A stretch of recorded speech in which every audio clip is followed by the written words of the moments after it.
Welcome everyone to our December history talk. The Champaign County History Museum hosts monthly talks with local scholars and academics talking about topics that are important to the community. And this week we're very, very excited to talk to Professor Ehrlich. And I have been looking forward to this talk for a very long time. It's a discussion of the history of academic freedom locally and two very interesting professors. So with that, I'll turn over the floor to Professor Ehlichs. So thank you very much. I appreciate you coming out tonight. I saw all the cars parked outside and I thought, goodness, they're more popular than I thought. But it is a busy time of year and a lot of things floating in the air. So I appreciate you coming. Well, this is the story of two men who really could not have been more different from each other. The gentleman up there on top, Leo Koch, promoted nudism. He took LSD as of 1963, before that was even a thing to do. He would co-found the Sexual Freedom League. He would join the anti-war movement and protest the Vietnam War in the 1960s. He would go to the Woodstock Festival in the summer of 1969, and eventually he would retire to become a homesteader and live off the land. The other gentleman below him, Revilo, was somewhat different from Leo Koch. He would fight fluoridation, the fluoridation of municipal water supplies in the 1950s. He would contribute to National Review magazine, founded by William F. Buckley Jr. He would co-found the John Birch Society. Eventually, he would break with mainstream conservatism over his extreme anti-Semitism and racism, and eventually, he would embrace neo-Nazism. But for all these two guys' differences, they were in many ways mirror images of each other. Both of them were campus gadflies, and both of them were public provocateurs. And in the 1960s, they both were here in Champaign-Urbana, both professors at the University of Illinois. And as Connor mentioned at the outset, both of them would become embroiled in academic freedom controversies that still reverberate to this day. So we're going to start this story in the 1950s, and this is David Dodds Henry. Of course, the administration building on campus is named after him. He was born in Pennsylvania, had a conservative, fundamentalist Christian upbringing before getting a liberal arts education at Penn State, and liked to view himself as a missionary for social improvement through education.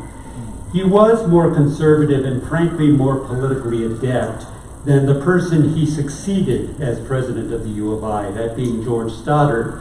And if you know the history of the university, you know that Stoddard was ousted in 1953 over a whole host of controversies, and Henry took his place. He would remain university president until 1971 and would be involved with a tremendous expansion of the university. It's hard to make out, but at the very top left corner of that picture, you can see a picture of the building at the University of Illinois Chicago, and Henry played a key role in that campus being built west of the Chicago Loop in the 1960s. But when he took the office in the 50s, the biggest concern that higher education was facing, and the University of Illinois was facing, was that of the baby boom. The baby boomers had not yet reached higher education level, but already their numbers were washing over elementary schools and secondary schools. This was commonly a phenomenon referred to in the press as the tidal wave, a tidal wave of young people that were threatening to wash over all the nation's colleges and universities. And the challenge at the U of I and other universities was, where are we going to put all these people? We don't have the buildings, we don't have the facilities to accommodate them. So the university really needed money. In 1958, a bond issue was put on the Illinois ballot, and it actually received more yes votes than no votes, but because of Illinois law at that time, it actually failed. We won't go into why it failed, but the point being that added only more urgency into a bond issue getting passed 2 years later. They tried again. And the university launched a campaign with all sorts of groups behind it. The Alumni Association of the U of I, the Moms Association, the Dads Association, student government put bumper stickers on cars promoting this bond issue in 1960. And there was a big advertising campaign. One example of an advertisement used to promote the bond issue was this one. The biggest opponent of the bond issue in 1960 was the Illinois Agricultural Association. They were worried that the bond issue might somehow lead to a statewide property tax that would affect them unfairly. So this advertisement clearly is targeted at that audience, and it plays very heavily on sentiment and on guilt. You know, if we don't pass this bond issue, all these adorable children will not ever have the chance to go to college. And these advertisements were very effective. Other advertisements actually preyed on Cold War fears.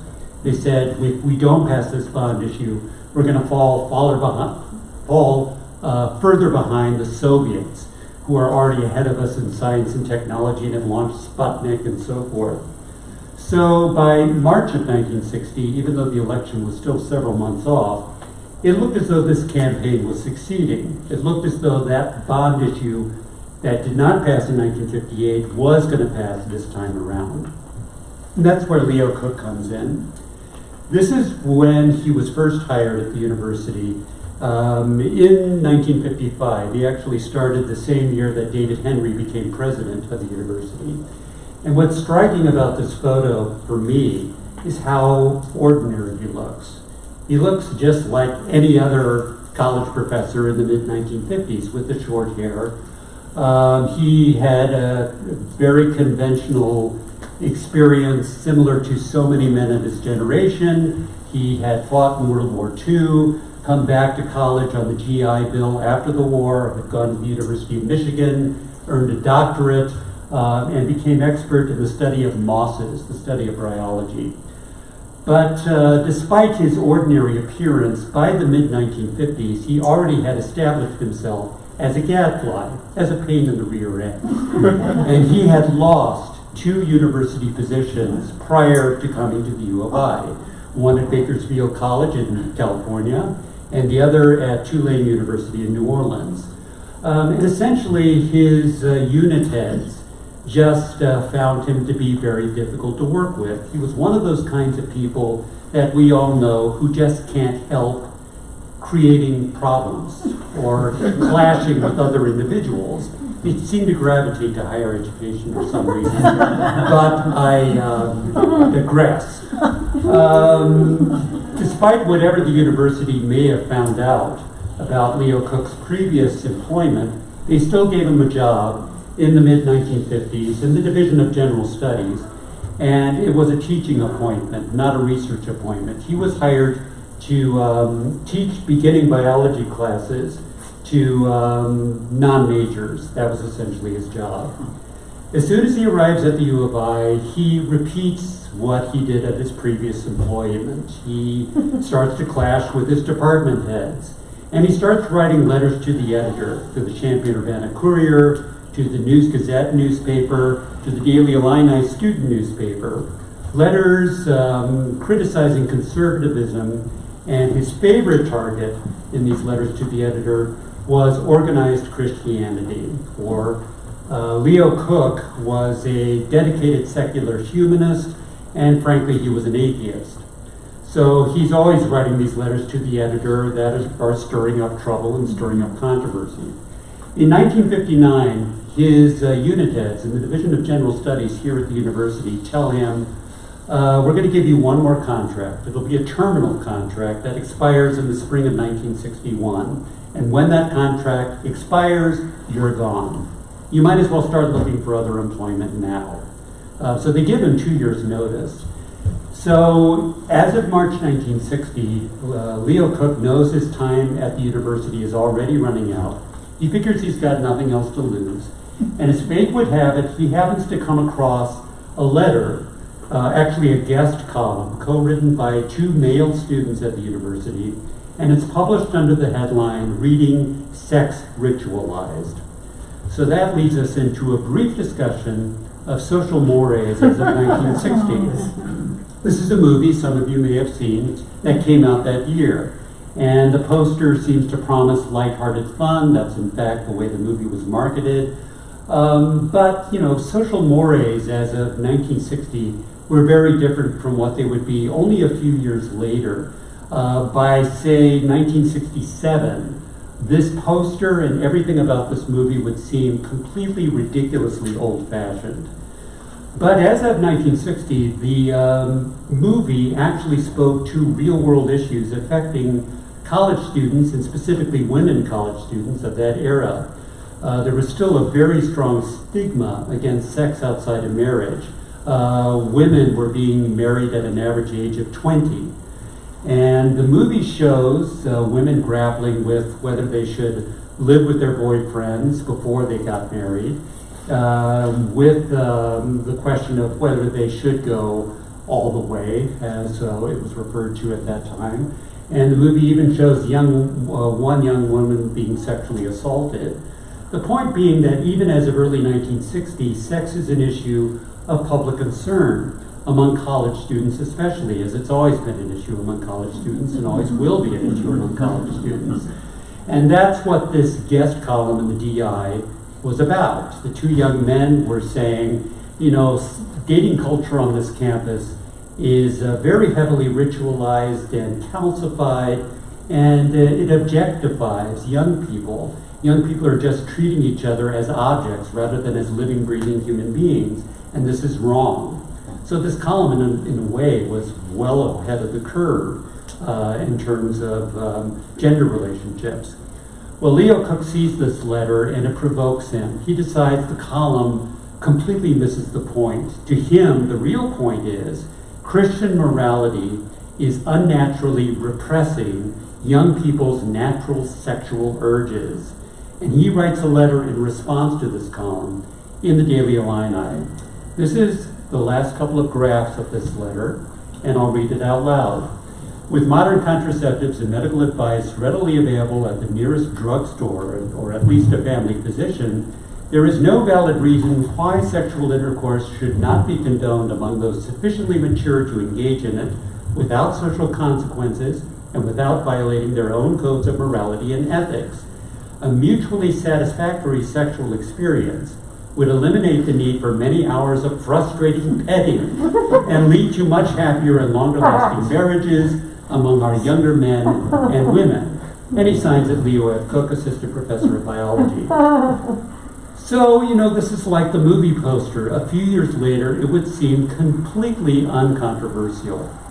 He's not expressing a free love credo. He's not saying that people should engage in casual sex or anything like that. He's talking about maturity, and he is talking about happy marriages. And in that, he's very much in the vein of Kinsey. In the Kinsey reports that came out just after World War II, Kinsey, for all the controversy that those reports stirred, also was talking about the need for young people to be knowledgeable enough about sex that they could have happy marriages. Well, as fate would happen, this letter was published in the Daily Illini in March 1960 on the very day that the state high school basketball tournament is starting in Champaign-Urbana and on the University of Illinois campus. Thousands of high schoolers are descending on the community, and their parents and their younger siblings are coming. And a remarkable phenomenon happens. The newspaper disappears from the streets. The only issues that can be found, the letter has been torn from the editorial page. That's how big of a storm it created. And among the people who see this letter is this gentleman. His name is Ira Latimer. This is him as of the 1940s, when he actually was involved with civil liberties efforts in Chicago, and very much a supporter of left liberal causes. He visits Champaign-Urbana in the 1940s to back Vashti McCullum in her campaign to end mandatory school prayer in public schools. He speaks to the Student Community Interracial Committee Just a personal aside, my father, when he came back from the war, was part of that committee, and Ira Latimer spoke to that committee about the evils of racism. But by the 1950s, he does a complete about-face. He becomes an arch-conservative. For a time, he was a member of the Communist Party. Now he's an arch-anti-communist, a Baptist minister. And he sees Leo Koch's letter, and his daughter is a freshman at the U of I. He decides he's going to write a letter of his own and get it distributed with the help of his friends to the parents of freshmen and sophomore women at the U of I. The letter that Latimer writes is attached to a copy of Leo Koch's column, and Latimer's letter says, "This is a communist plot. It is a plot that is meant to undermine morality, to undermine the confidence of young people in social mores and Christian mores, and you, the people, need to rise and protest. You need to complain to your lawmakers, to your local radio stations and newspapers and television stations, and let the Board of Trustees know as well that you're not going to stand for this." As it so happened, a couple of trustees had seen Leo Koch's letter as well, and they wrote to President Henry saying, "This is outrageous, we think something needs to be done about it." So even by the time Ira Latimer's letter reaches its mark and people start to write the university to complain, Leo Koch's fate is already pretty much sealed. And here Leo Koch is, looking very grim, and with good reason. He's flanked by his attorney from the ACLU and by his wife, Shirley, and they're in the Illini Union in June 1960. Right after this letter is published, within about 3 weeks, Leo Koch is immediately relieved of his duties, his teaching responsibilities mid-semester. The rationale that his department heads give him is that his conduct has been seriously prejudicial to the university's best interests and that it has violated commonly accepted standards of decency. The university statutes at that time contained language specifically allowing a faculty member to be fired for exactly those things. Conduct seriously prejudicial to the university or that violated commonly accepted standards of decency. However, those could be defined. And that was the problem, right? How do you define what is really seriously prejudicial? But that was language that was used to relieve Leo Koch of his duties. The Dean of Liberal Arts and Sciences agrees with this. President Henry agrees with this. And in June 1960, in the Illini Union, the trustees also vote to agree with this. Leo Koch is terminated, and no doubt the university thought, well, that's the end of it. He was going to lose his job anyway the following year. We just sped it up a little. But then something totally unexpected happens. In April 1960, the first day of the campus spring festival, Sheepwad Festival at the University of Illinois, there's a mass student demonstration on behalf of Leo Koch. And this is a picture of it that appeared in the Illio campus yearbook the following year. Again, it's the spring of 1960. You know, when we think of the 60s, as it's popularly remembered, we are thinking of student protest and the anti-war movement and so forth. Well, that's all a few years in the future. And again, the student protest by the late 1960s, you wouldn't see hair that short. It seems to be almost a party atmosphere. You see some people laughing and smiling in the photograph. One student has commandeered a pro-Koch sign and has made it read Henry fair to Koch. He's crossed out the word un to make unfair read fair.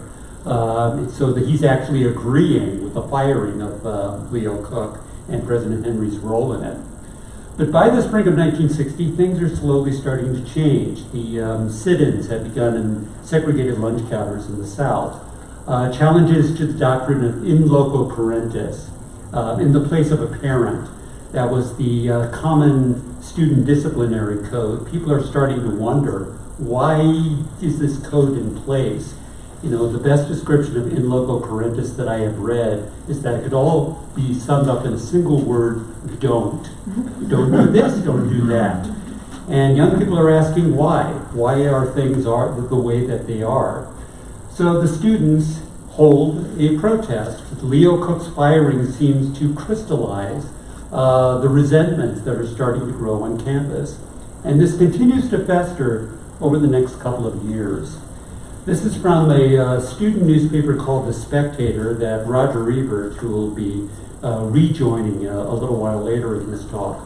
Roger Ebert, when he was a freshman student on campus, founded The Spectator newspaper and published it out of his family's basement over on that house on Washington Street. And you can see it's 1 year after the original firing, so we're now in 1961. You see another picture of the protest that happened right after Koch was fired, and notice the sign, "Not free love, but free speech." Even young people who did not agree with Leo Koch's viewpoints on sex still thought that he had the right to speak his mind.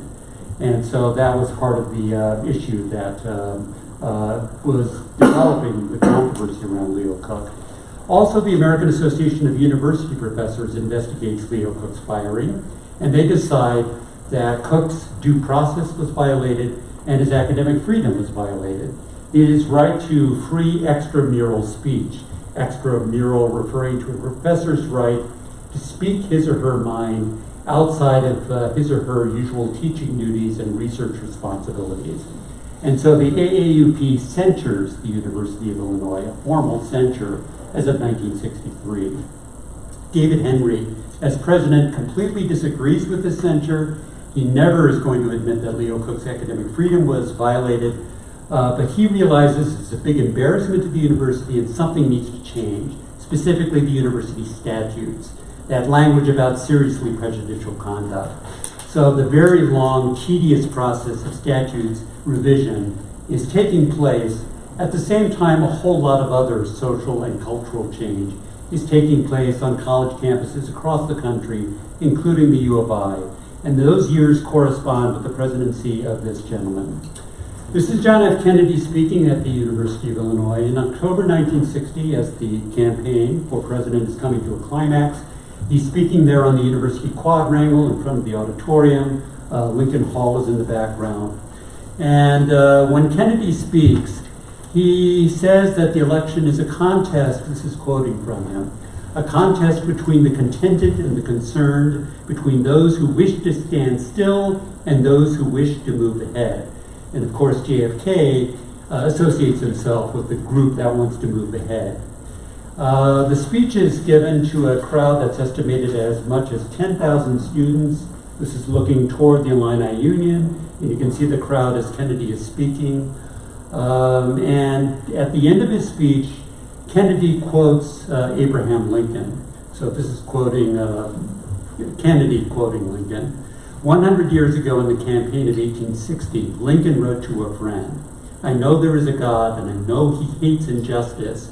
I see the storm coming, and his hand is in it. But if he has a place and a part for me, I believe that I am ready." Now, 100 years later, in 1960, we know there is a God, and we know he hates injustice, and we see the storm coming. We see his hand in it. But if he has a place and a part for us, I believe we are ready. Well, Kennedy's words were prophetic because, in fact, a storm was coming, a storm of cultural change and social change. And in the years corresponding with his presidency, 1961 and 1963, the two biggest issues of concern were the arms race and civil rights.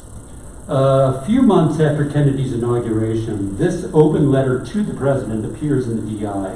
This is the first few graphs of it. And it quotes Kennedy's inauguration speech. And it says, "We have been inspired by your words, but appalled by actions taken under your authority. Our government's complicity in the Cuban invasion, coupled with the continuing support of corrupt, undemocratic regimes in Latin America, Laos, South Vietnam, and other parts of the globe, strike at the system we are pledged to defend." So this is May 1961, right after the failed Bay of Pigs invasion that failed to overthrow Castro. That's what's referred to as the Cuban invasion. And already, as of the spring of 1961, Vietnam is being mentioned. This is the bottom part of that letter. You can see that the McKinley Foundation was behind it. There's a reference to Sidney Lenz, who was a fairly prominent labor organizer in Chicago at that time. And then there's also a reference to Martin Coben, who was the university professor behind this letter. Coben was a speech instructor at the university at that time. He was a pacifist who helped lead a successful fight, ultimately successful fight, to end mandatory ROTC training for male students at the university. So the arms race is one issue at this time that becomes even more pronounced the following year with the Cuban Missile Crisis. And then civil rights is also an issue. You may recognize this photograph. It's, I believe, been on display, if it's not still on display, at the History Museum. And what we're looking at is a picketer outside what was then the new JCPenney store. Excuse me.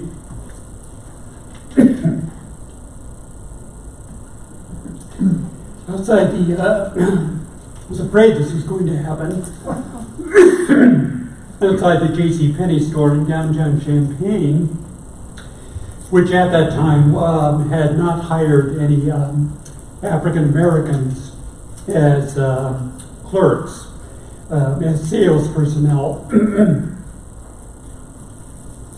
If I can't talk, I'll just mind the rest of this presentation. So the JCPenney's did not hire any African Americans to sell anything. African Americans were only hired as custodians and as stock personnel. So the Reverend J.E. Graves and other local African American ministers organized a picketing campaign that university faculty and students eventually joined. And eventually they went to the concessions at JCPenney's, which agrees to diversify its hiring. Other local stores also agreed to diversify hiring. And so the civil rights issue becomes even more pronounced as the years go by. In the fall of 1963, there's the tragic bombing of the church in Birmingham, Alabama. 4 young black girls are killed. University students hold a vigil outside the auditorium on the U of I quad. Those vigils spread to other college campuses across the country. And an SDS chapter is founded at the University of Illinois in 1963, Students for a Democratic Society, a left liberal group. And in 1964, the free speech movement begins at Berkeley, and there are expressions of support at the U of I. So a whole wave of cultural and social activism and growing awareness during the first half of the 1960s. Anytime those kinds of social movements occurred, there's a backlash. And that was also the case in Champaign-Urbana and at the U of I. The John Birch Society is founded in 1958. A group called Young Americans for Freedom, which was founded at the estate of William F. Buckley Jr., is formed in 1960, and a chapter forms here at the U of I. And with the Birch Society, we see one of its co-founders being a University of Illinois president, or University of Illinois professor, rather. And that brings our other key player on the scene, and that is Revilo Oliver. This is Revilo pictured in 1946, right after World War II. He had spent the war in Washington, D.C., working for the War Department, breaking codes, because Revilo Oliver was adept at multiple languages and was a professor in the Department of Classics at the university. Oliver had been raised in Illinois. He earned all of his degrees at the U of I, had been on the classics faculty since the 1930s. And here he is pictured with his wife, Grace, and with their dog, Boondoggle. And we know the dog's name because it appears in the caption that appeared in the Courier newspaper. This photo came from the county archives at the Urbana Free Library. And I mentioned the dog's name only to give the Olivers credit because I think that's an awesome name for a dog. When this is taken, Revilo Oliver is not political at all. He's just like any other mild-mannered college professor, seemingly. But as the 1940s progress and turn into the 1950s, he grows more and more agitated. He is worried that progressive education and progressivism in general is threatening to undermine the classical tradition that he reveres, that he teaches, and that he studies. And so he starts writing reviews for academic journals that are very outspoken and grow increasingly vitriolic about this pernicious progressive influence. He joins National Review in 1955, the same year it's founded, joins the John Birch Society in 1958. And this is the kind of sentiment that groups like the John Birch Society espoused. Lest you think that anti-vaccine sentiment is a relatively new development, this image, which came from the mid-1950s, shows that it's actually nothing new at all. This is in reaction to the polio vaccine, which had just started to be administered in the 1950s. And it's one of the unholy three, as this advertisement that appeared in conservative publications is pointing to. Also, fluoridated water, which was a big issue back in the 1950s, and as I mentioned at the outset, Revilo Oliver was involved in anti-fluoridation efforts here in Champaign-Urbana and elsewhere in central Illinois. And for whatever reason, mental hygiene as well. Mental health campaigns seemed to be a big trigger for people on the right at that time. As it happened, the political right, and specifically the John Birch Society, were not fans of JFK, and were not fans of the social change that JFK seemed to represent. And one of their hubs of activity was Dallas, Texas. This is a notorious handbill that you may have seen before. It circulated in Dallas immediately before Kennedy's visit to that city in November 1963. And there are references to JFK purportedly giving sympathy to communist causes, to illegally invading a sovereign state with federal troops, to violating states' rights. This was right after the mandatory integration of the universities of Mississippi and Alabama, and to Kennedy being supposedly opposed to Christianity and even lying about a purported early marriage that he had covered up the whole time. So conspiracy theorizing was a big thing with the John Birch Society and with Revilo Oliver. Well, this handbill circulates in Dallas. Kennedy goes through with his visit, and of course, as he is riding through the streets of downtown Dallas, shots ring out, and this is the front page of the DI the next day. There is mass mourning throughout the country, and here at the university, Assembly Hall, now State Farm Center, was brand new as of 1963. A memorial service is held in Assembly Hall with more than 11,000 students, faculty, and staff turning out for that ceremony, and widespread grief.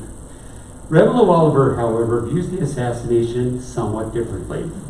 To him, it was all a communist plot. It was all arranged by the Soviets as a preparation for a Soviet takeover of the United States. And the whole purpose of this was to shift blame for the assassination to the right wing, to people like Revilo Oliver himself, and to groups like the John Birch Society. And so Revilo Oliver decides he's going to write about this. He's already been let go from National Review because National Review has decided that he's too out there, too extreme. But he's still writing for the John Birch Society publication, American Opinion. And he writes a lengthy screed that is published in the American Opinion Birch Society publication in February 1964, with the headline title of the article being the rather questionable taste, Marksmanship in Dallas. Marksmanship, M-A-R-X-M-A-N-S-H-I-P.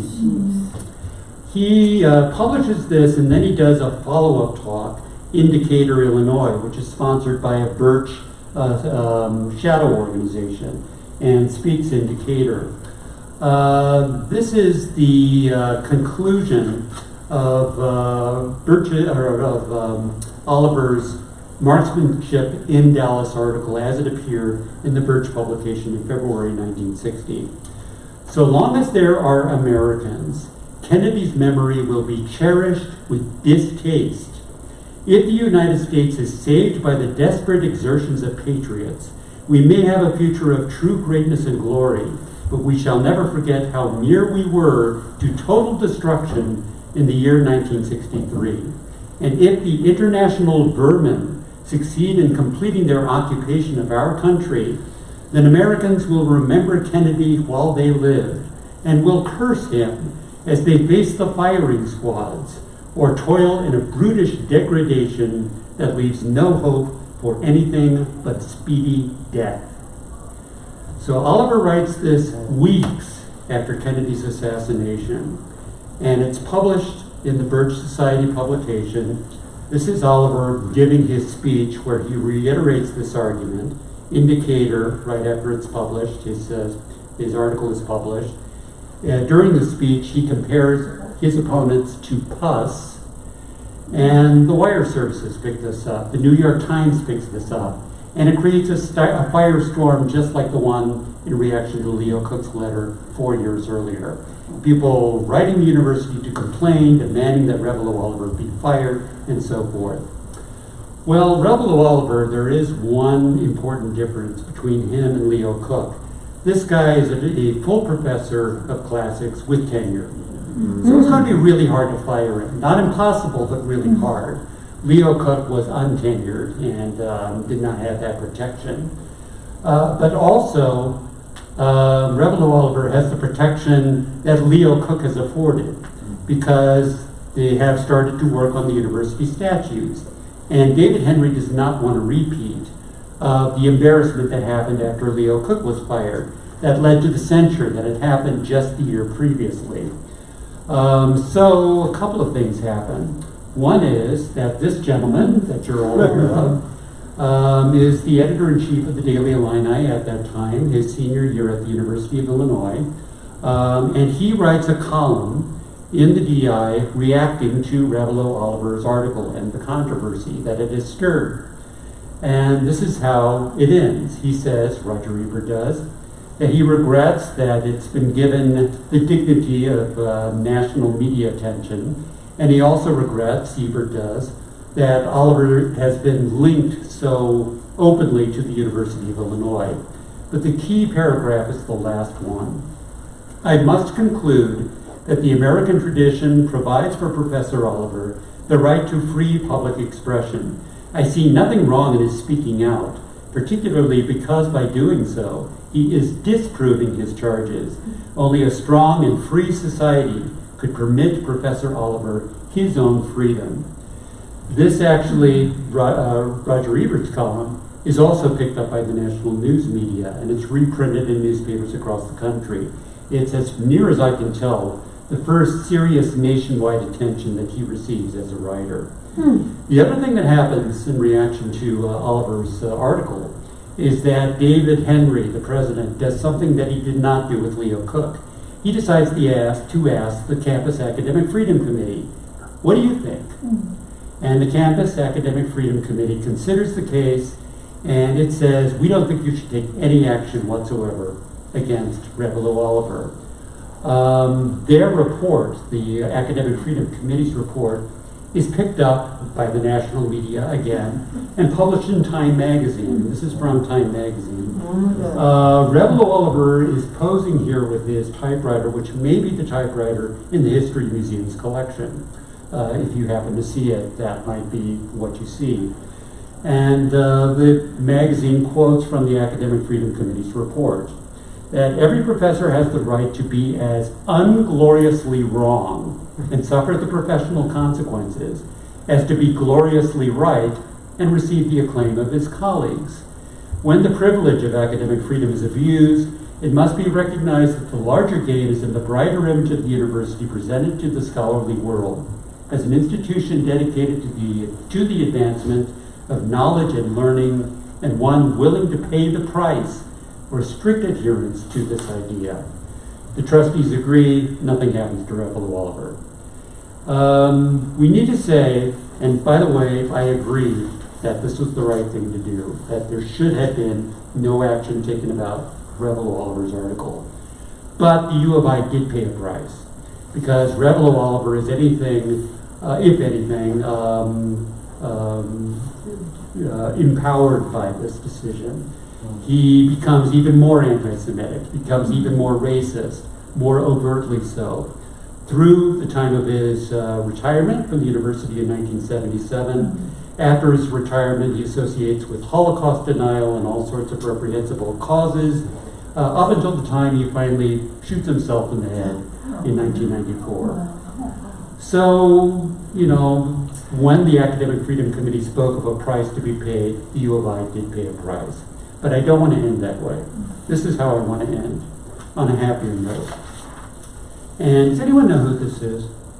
Mrs. McCullough? This is actually Miriam Sheldon, who was Dean of Women at the university for 20 years, from 1947 to 1967. And after that position was eliminated, she became Dean of Student Personnel, and then her final position before she had to leave the U of I for medical reasons. She passed away in 1975. Her last position was Associate Chancellor for Affirmative Action.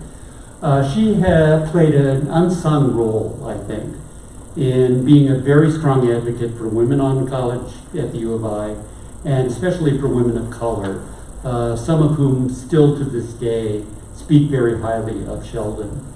In 1964, even as this controversy over Revilo Oliver is raging at the U of I, and as the free speech movement is starting at Berkeley, and there was all this concern about free speech on college campuses, Miriam Sheldon gives a talk to the Moms Association on campus. And she tells the Moms Association, quoting from her, "College is a place of yeast and ferment, where ideas are debated, where students try to sort out their own philosophies, where students rebel, where allegiance to social justice are pledged. The university is not a quiet backwater, it is a throbbing, stirring place." And she ended by telling the mothers, "Be not afraid. Yeast and ferment produce good bread, and from the university will go forth good students who will do their part to make it a better world." So I like to end with that, because I think her words still resonate and still point to what a college campus, including the one here, ideally should be. And we, of course, face big debates today, just as we did back in the mid-60s, over what should be taught and not taught, what should be said and not said. And if we keep in mind that this is what a college community should be, a place of yeast and ferment, not a quiet backwater, a throbbing, stirring place. If we keep that in mind and keep our faith in our young people, I think we'll be okay. So the book that is about these two cases that I wrote, called Dangerous Ideas on Campus, and you can find it online. And I thank you for your time.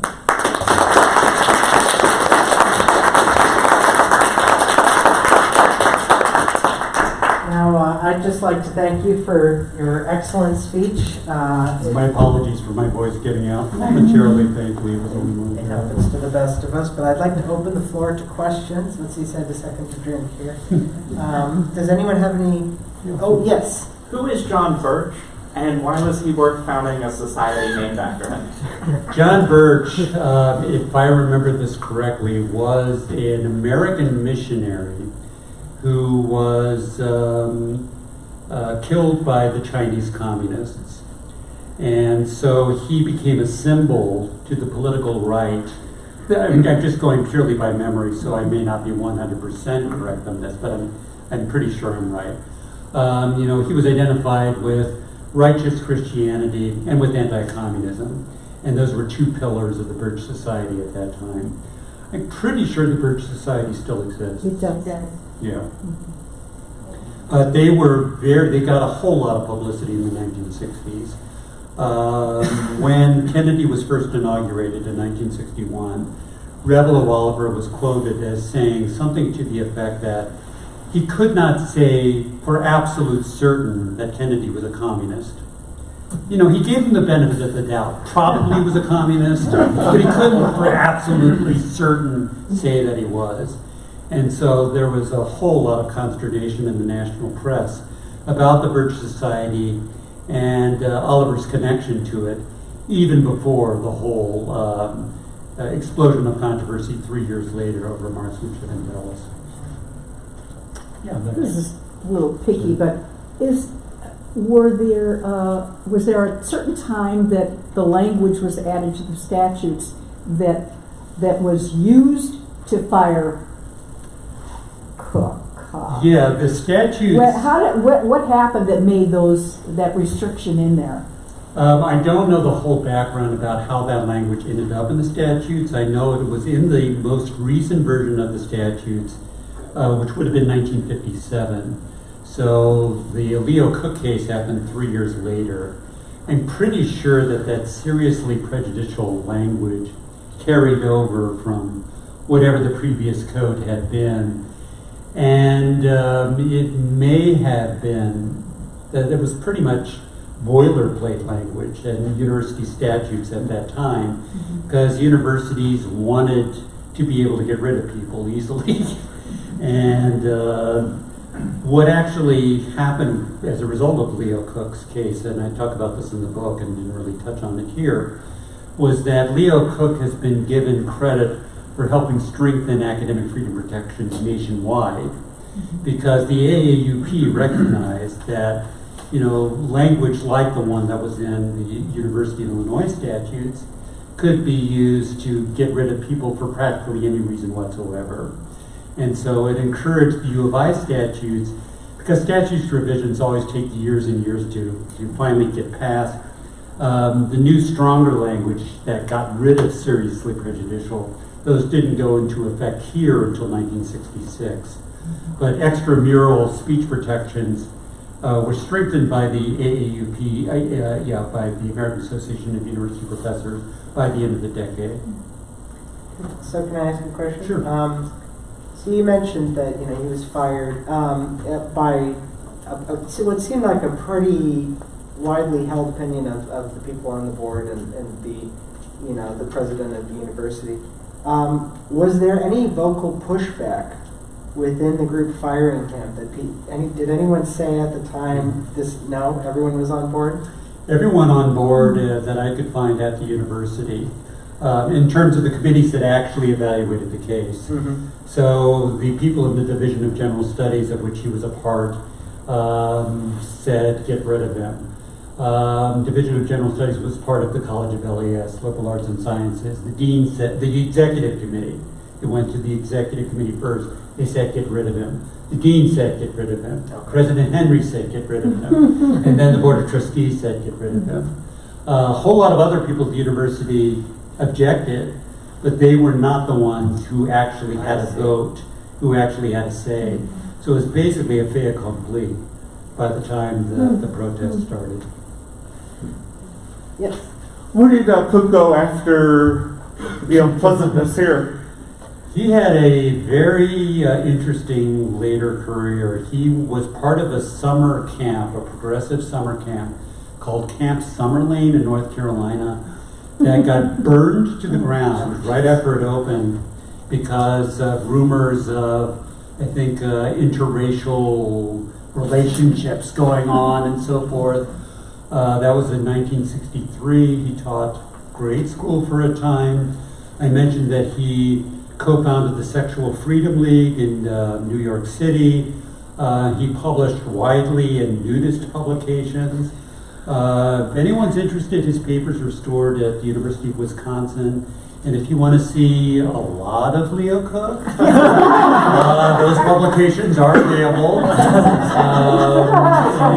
I said he went to Woodstock, and eventually in the early 1980s, not even the early 1980s, he died in the early 80s. As of about 1970, he said, to heck with it, I'm out of here. And he moved to Arkansas with his family and was never heard from again. Wow. Did the bond issue actually pass? Yeah, I've never mentioned it. Yes, it did pass. And that's I touch on this. If somehow people rose in protest and said, we are so outraged by Leo Koch's letter, we were going to vote for that bond issue, but now we're not going to vote. If that bond issue had failed, the university would have been in deep doo-doo. it would have been a whole lot of trouble, because that was what funded so many different projects, building projects at the university, and the University of Illinois Chicago campus. There was a whole controversy separate over that and where it was located on the west side and so forth. But it never would have happened without the bond issue. So if you're wondering whether Leo Koch's letter could have been really seriously prejudicial to the university, that's one way that it could have been. But I don't think that would have been enough to totally sway people's opinions. Because I think there would have been a controversy that would have blown over if the university had just held firm and said, look, this guy is leaving in another year anyway. We'll remove him from the classroom after this year. Just let him fade away. The controversy would have faded with it. But they decided to take a different course. Yes, Renee. Both Koch and Oliver were on the campus at the same time for a period of time. Did they ever meet? Did they ever have any intermingling, so to speak? I don't know if they ever met, but one of the most interesting things that I found out was Ira Latimer's papers are in the Chicago History Museum, which has a wonderful archive if you're interested in archival research. It just reopened in the past year or so after renovations and COVID closings and so forth. But I found in Ira Latimer's letter correspondence with Grace Oliver, Revilo Oliver's wife. And Grace Oliver was funneling Ira Latimer dirt on U of I faculty that he was amassing, Ira Latimer was, to use against Leo Koch. So there was that connection. And I think that those two guys probably did know each other, Ira Latimer and Revilo Oliver. But whether Oliver and Koch ever met face to face, I don't know. I kind of doubt it because their circles would have been radically different. I know that there was a review posted, I think in the last few years of his life, where Ebert, we obviously saw with Koch that he, or not Koch, Oliver, that he commented upon that. But I know later in life he actually went back and circled to Koch's story in one of his reviews. Yeah, he also talks about this in his autobiography. I mean, Roger Ebert's time at the U of I corresponded exactly with the years of the Leo Koch controversy and the Revilo Oliver controversy, 1969-1964. And he wrote a blog post late in life that he essentially republished with very minor alterations in his autobiography, where he remembers campus dating culture of that era. And I won't quote from it here, but he remembers encounters in his late father's old Ford that he had inherited with young women, and the makeout culture of that time, and the everything but culture of that time. To point out that what Leo Koch was commenting on really did exist. There really was a very restricted campus dating culture and very restricted sexual mores that within a very few short years, roughly corresponding from the time he left Champaign-Urbana and moved to Chicago and was a young movie critic for the Sun-Times, when things changed dramatically and the sexual revolution really came to the fore.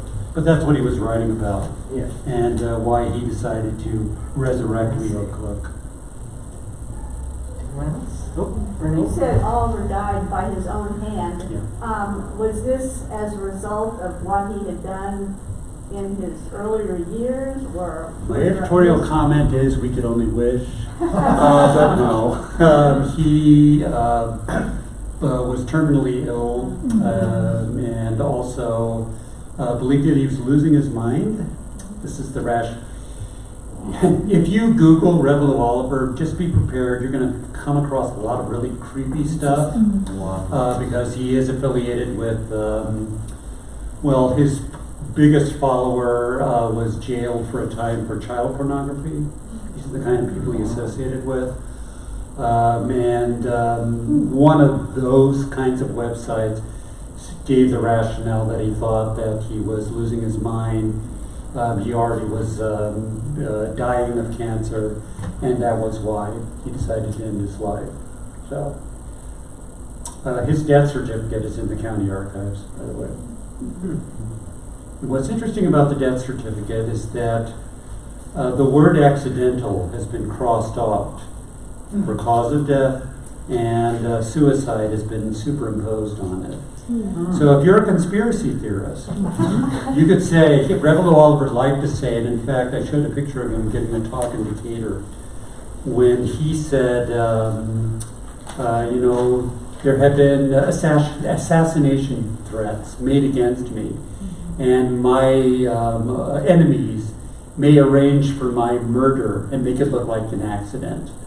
So if you're conspiracy minded, maybe that's what really happened. But I don't think so. Any other last second questions or? One little comment. Miriam Sheldon was dean when I was in school and we had hours. Yeah. I lived in a sorority and I decided to move out, which of course is not allowed. And it took the university about 3 months to find me because, records weren't computerized. Who was I anyway? But I picked up the phone one day in my apartment on Nevada Street, little half of a floor apartment, old building, and it was, "This is Dean Miriam Sheldon calling." She had tracked me down and she called to say that I was in violation of the university. This was 1967. Wow. This was 1967, and so there things still did not was a change lot of completely. in loco parentis going on. Yeah, and I mentioned that she was very progressive in many ways, but when it came to in loco parentis, she was very old-fashioned, frankly, and very much a supporter of the way things had been done, especially concerning young women. Right. In other aspects, she was very much a progressive supporter of women's rights. And in fact, she gave a really provocative speech at the University Y in 1971, where she said, I was in the Navy. She was a reserve commander in the U.S. Navy prior to coming to the U of I. She said, when I arrived here at the University of Illinois, University of U of I found things to be no more progressive in terms of gender relationships than I had found in the U.S. Navy during World War II. And she said, now it's 1971 and things have not improved. So she was very adamant, and there was a fair amount of bitterness that was probably justified about what she had had to deal with in her position over the past 20 plus years. Thank you so much. Thank you for having me.